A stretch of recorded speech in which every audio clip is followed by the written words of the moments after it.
blood analysis indicates virus. Provisional name is X12. Deceased had traveled in China before returning home 2 weeks ago. That must have been pre-quarantine. Unknown if had contact with livestock, but I can definitely see evidence of insect bites. Deceased had reported coughing and sneezing with a high fever. I'm seeing a nasty rash, some abscesses around the abdominal cavity. Clear signs of immune suppression. Cause of death appears to be catastrophic organ failure. Findings match reports coming out of China. This is highly concerning. The deceased may still be infectious.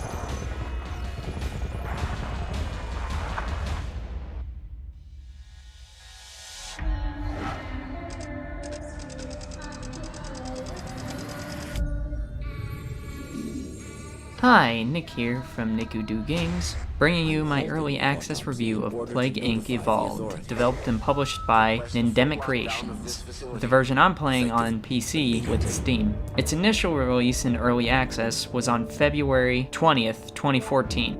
Its full release is scheduled for February 18th, 2016. Plague Inc. asks you to control a disease and infect all of humanity, thus wiping out the entire human race. Yes, this sounds pretty morbid, but it is quite an interesting simulation/strategy game. When you start a single-player game, you can choose from several different options from the base main game to official scenarios created by the developers with specific restrictions and options to win. Custom scenarios are scenarios you can download from the Steam Workshop, in case you wanted some more scenario varieties. Speedrun, which times how fast it takes for you to win the game, and there is a tutorial to help teach you the basics on how the game functions. When choosing main game, you will be able to select what type of disease to control. Bacteria is the first available disease and is the most basic. Virus mutates randomly, making strategy a bit harder to implement. Fungus features spores that can be used to infect other countries, and there are many more diseases to unlock by winning the main game as each disease.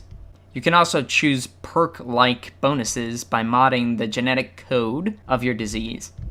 For instance, Terrasite increases how your disease spreads on land. There are 4 game difficulty settings: casual, normal, brutal, and mega brutal. Each will let you know what changes between difficulty settings. For instance, on normal difficulty, 67.3% of humans will wash their hands. Doctors will work about 3 days a week, and sick humans will be ignored. You will have a chance to name your disease, then the game starts.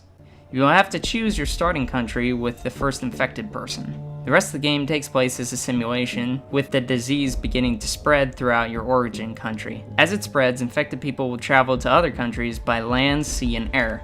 The most important aspect of this game is evolving your disease with different traits. Traits are gained with DNA points from infecting more countries, and as more people within those countries are infected. These traits will increase 3 categories: infectivity, or how easy it is for your disease to be transmitted to other humans. Severity is how widely known your disease is, or another way to put it, how scary your disease is. The scarier your disease, the more people will want to cure it. Lethality is obviously how deadly your disease is.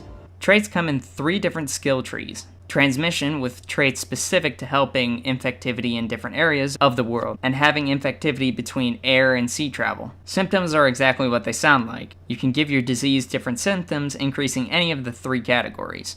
Each of the symptoms start out being not too serious, but as you keep unlocking more symptoms, they will grow to be more lethal, till you get symptoms that humans will not survive from. Finally, abilities help to keep your disease strong, making it more resistant to temperatures, increase resistance to drugs, decreases research from companies trying to cure your disease, and other abilities that other types of diseases have unique to them.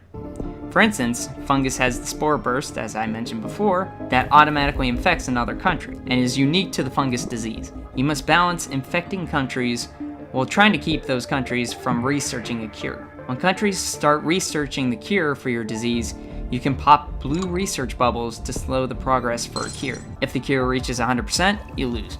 Events will happen as time goes on, and you'll find that one day in the game is about 1 second in real life. The events can make certain countries harder or easier to infect, or disasters can happen that will harm the population of the country that it happens in.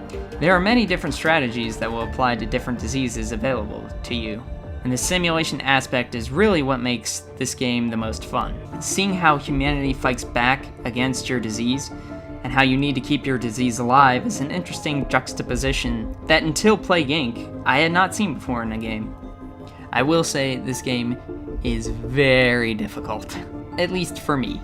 I find that I try to implement my strategies, can either come to a successful conclusion, or more often than not, I end up getting found out, and a cure is researched.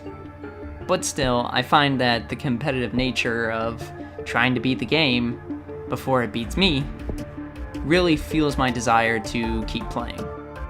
On the technical side, settings-wise, there are quite a few options available, including key sensitivity options and mouse sensitivity options. Audio options include sound effects, music, and a master volume slider.